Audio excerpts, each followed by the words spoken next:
Focus on Diversity with Troy Shaw.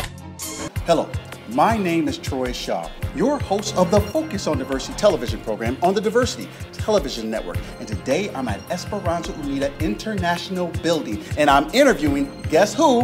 Mr. Robert Miranda. Many people call him controversial. Many people call him a savior. But in any particular case, we're going to welcome him to the television program. How you doing, brother? Hi, Troy. How are you? I'm great. Nice meeting you. You know, many people have said that you are this controversial individual. But many have also stated that you're a savior. You're the one who gets in the trenches. When I ask you this question in regards to what really stirs your pot as it pertains to the community, what comes to your mind? Well, this whole notion of being a controversial person, I guess if you speak truth to power, you're always going to be controversial. And, you know, what comes to my mind in speaking that truth is pointing out a lot of hypocrisy. And one of the areas that I pointed out all the time is in the area of destroying and defeating poverty in this community. Okay. The hypocrisy there by the various different groups and individuals who say they are against poverty. I pointed out that through actions that I've endeavored upon have shown them to be hypocrites in preventing the efforts of others to defeat poverty from growing those efforts in this community. Well, there's many of your critics who may say this, Robert, that this man is really nothing more than a troublemaker. He's just looking to be this media hound, if you will, that goes around and just tries to stir the pot. But then again, they look at you as someone that they really need to watch out for. Why is that? Well, because they have something to hide. Anybody who says that about me has something to hide. Mm-hmm. And if they have something to hide, they're afraid that it'll be exposed. When I point out hypocrisy in this community, I point out someone or group that is not doing what they are alleged to be out there saying they're about. Like who? Well, Voces de la Frontera, for example. Oh, you're talking about the Palermo's thing, right? No, actually before that. Oh, okay. Please. Before the Palermo's thing. Okay.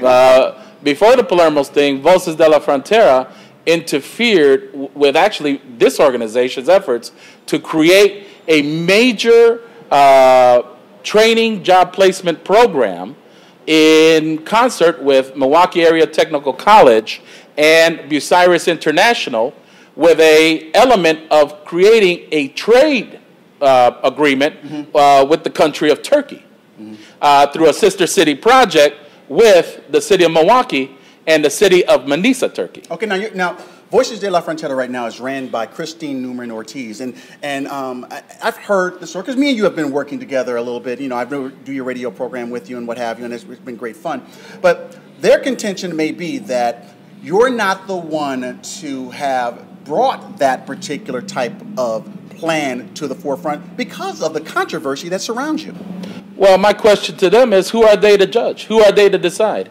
Who are they to stop an effort that was actually agreed upon by leadership at the Milwaukee Technical College, leadership at the highest levels of Bucyrus International, and leadership at City Hall, working in concert with our organization through my organizing effort to make this happen? Who are they to go ahead and say, well, it can't happen? We don't want it in our community. Okay. Now, what would this have brought to the community? Your assessment, please. Well, the whole idea was that through this effort, Bucyrus International would work with Esperanza Unida, who was working with Milwaukee Area Technical College, to put a heavy plate welding training program at Esperanza Unida.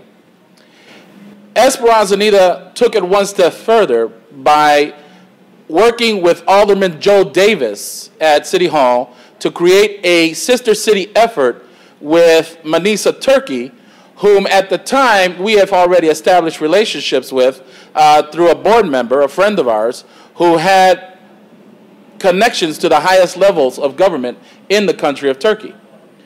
When we proposed that the heavy plate welding component of MATC's welding program be placed at Esperanza Unida, at the time, Dr. Darnell Cole, the president of MATC, personally visited Esperanza Unida, and brought his staff, and they did an assessment and found that Esperanza Nita would be a perfect spot for a heavy plate welding program. Now, this did not obviously happen. Who were the players that stopped this particular project from going forth, please?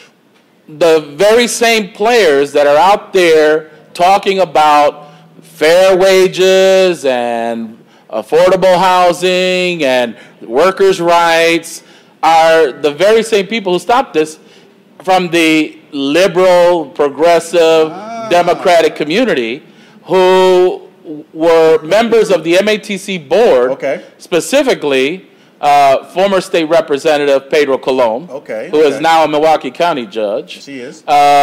Labor lawyer attorney Peter Earle, Lauren Baker, who is considered one of the bigger progressives in this community, and Christine Newman Ortiz, who they brought in to do a public speaking at a MATC board meeting to speak out against it in support of those three's efforts to go and vote against the effort to do what we were organizing. Now, many of you may know that I've been doing a series on the African American community and the community as a whole that has been looking to liberals, that have been looking to the many of the individuals who can consider themselves to be quote unquote democratic or what have you, but they lean democratic.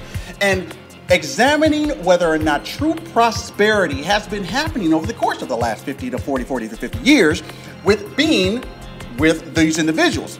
For the most part, you're telling me, as I have been kind of like examining and finding out, that many in the liberal democratic community who say that they're for the people actually usurp the people. And that's part one of my interview with Robert Miranda. Stay tuned for part two coming next week. Focus on Diversity with Troy Shaw.